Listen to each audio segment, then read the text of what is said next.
once again.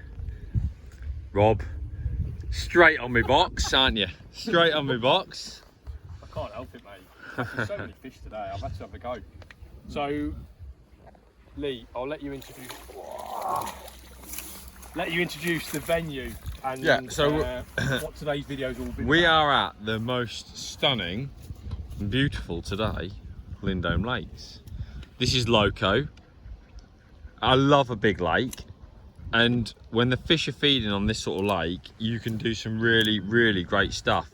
You see strips there behind us. And today we've been looking at shallow fishing for F1s, and I mean, yeah, they're great, mate. I mean, fish like that have been absolutely awesome. Big fish, caught a big weight, and the fishing has been really interesting. Now, over the last few seasons, a jigger has played a huge part in shallow fishing. I mean, 5 years ago, it was just coming on the scene, Rob, wasn't it? It was just coming on the scene. I think certain fisheries, certain places, jigger was being talked about, and there were certain anglers doing really well on a jigger. But you know what?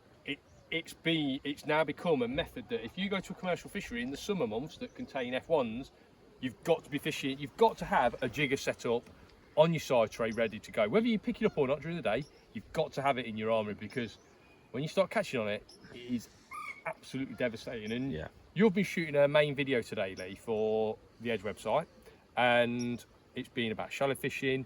We've talked a lot about jigger fishing because your team, Barnsley, they've just won for the 3rd year running the Commercial Fishery National. Top teams fish this event at a top venue. It's a lot of F1 fishing. The jigger played a massive part. So we've got Lee to run through all the methods involved, and now I'm jumping on the box just to get my fishing fix at the end of the day. And I'm going to show you a little bit of what Lee was talking about without going into too much detail, because you'd have to go to the website to get the full works, because there's a couple of things. We've got other rigs on the tray as well. Don't show them. Yeah. I was like an established commercial angler, Rob, as I pulled out my pre-made top kits, wasn't I? You were, yeah. It looked really good, yeah. How times have changed. Yeah. Right, so we're not going to show you the full guts in this, but we're going to show you more than enough, because the main video, there was things in there that I thought, I'll tell you what, that's taught me a few things today. So first of all, we're going to talk about hook baits, feed that we've got here. We're banding the bait today, aren't we? We're banding the bait, and we're just getting tight here, Lee, so we can see what we're doing. We've got a little hook on, it's a size 18. We've got a bait band right next to the hook, and I've just found, look at that, Lee. Look at that nice pink one, yeah? Where's that? Where was that? I just found him, he was in the casters. He's straight in the casters? Yeah, he was in the casters. Wow, so I've got my few dead ones in my tub. Lee's got a few dead ones in his tub, but I've just found this beautiful pink maggot. So I'm going to use my little pink one, and I'm going to squeeze him in the band, and I'm going to sort of hold him there. And it can be a bit fiddly, but you catch like 2 or 3 fish on a bait. So, you know, it's worth doing, yeah. Sometimes you can catch 10, 11. And you can pull him through by his nose there. Through. That's right, yeah. And there you've got, come in close, your hook bait. It looks awesome. Yeah. We've got 16-inch hook length. Nice big Olivet. Big Olivet, that's a 0.4 Olivet. 0.4, yeah. We've got our jigger up here, which is a homemade jigger out of a dibber float with the line going through it. Free running, nice thick main line, so obviously nice and stiff. We can control that. And we've got the rig set between 8-inch and 2.5 foot. Yeah, just over 2 foot. We're going to work this rig in that depth range, because from fishing with our other rigs, that's the depth that we've decided these fish are feeding at. So we've got our casters, some beautiful casters from Willy Worms that we're feeding today.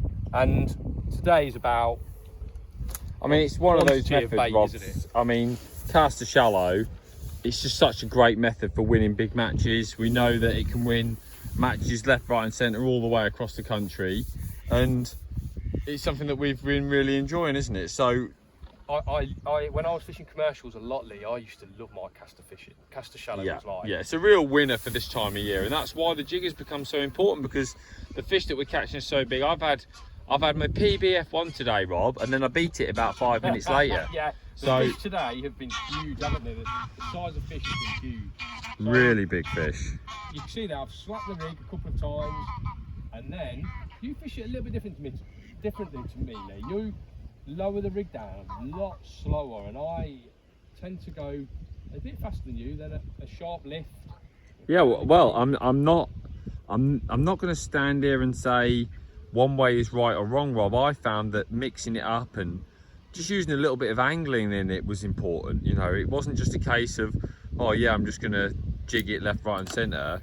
You know, Isn't it a beautiful method to catch fish? It is a great way of catching fish, I'm not mate. going to say it's one for the purists, Lee, is it? It's not one for the purists, mate. No, it's not running a stick float down the river. I've got to be honest, but yeah, but ultimately, this is a way of catching. You know, you're not catching them under your feet. You're catching big fish, a big weight.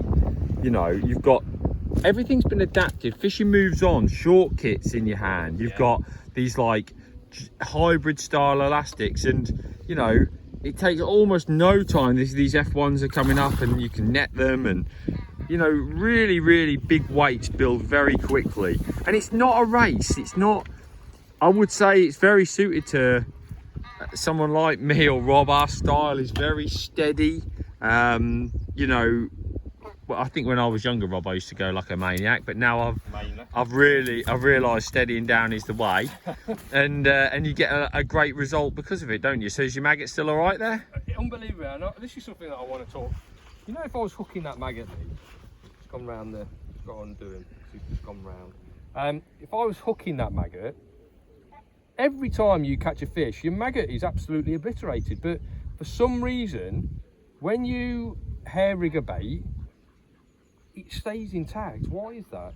I think the reason it stays intact, Rob, is because as the fish suck it in and you hook the bait, I think that you hook the fish, I think the maggot just moves out of the way. It doesn't get mushed or trapped or anything like that against the hook. Obviously with a maggot, when you hook a bait, you're piercing it, aren't you? So that obviously has a big effect. Have you got a little spangle? Yeah, the maggot went round. You've sorted it out, haven't you?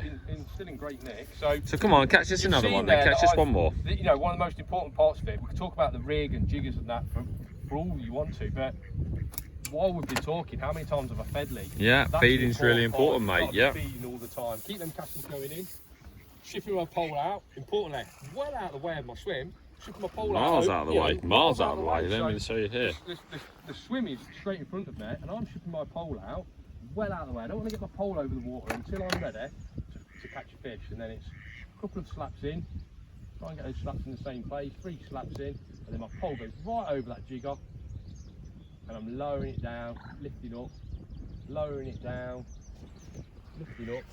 And it's quite a sharp lift up, Lee. It's a good, you know, 8-inch, 10-inch sharp lift up, as if I'm striking at a little dink on a you know, on a pellet bite, you know, if you were fishing long pole. And how many jigs do you like to do, Rob, before you... Again, it's a feel thing, isn't it? Yeah, so, you know, while you're fishing, you'll get a feel for that. But I think there's 1 jig, let's count. 2, ooh, felt a fish then. What I'll do is I'm going to slap it again. Slap again, yeah. And I'm going to feed again, because I feel... Oh, yeah. Yeah, I feel that if I've spooked a fish and he's took a couple of his mates with him, feed might be needed to bring them back. So there you go. Slap it in amongst that feed. Go down. And hopefully you can see that little sharp lift. Yeah, it's really sharp, Rob. Isn't it strange how, you know, you lift up like that, Yeah. No indication, No nothing indication, at all. yeah. Lift it up, Crazy. got a fish on the end. Crazy, absolutely crazy. Brilliant. Well, fishing. if you wanna watch the video in detail where we go over an hour of talking about all things shallow F1s, it was a brilliant video. You can find it on www.anglingedge.co.uk, and we are now on YouTube. So if you go on the Edge YouTube channel, along with all the great free content and the fun that we have there on that channel, you can also get the members video now if you subscribe on that channel. So if you love watching content on YouTube, well done for catching the smallest F1 of the day. You can watch it now on YouTube. All right guys, see you later.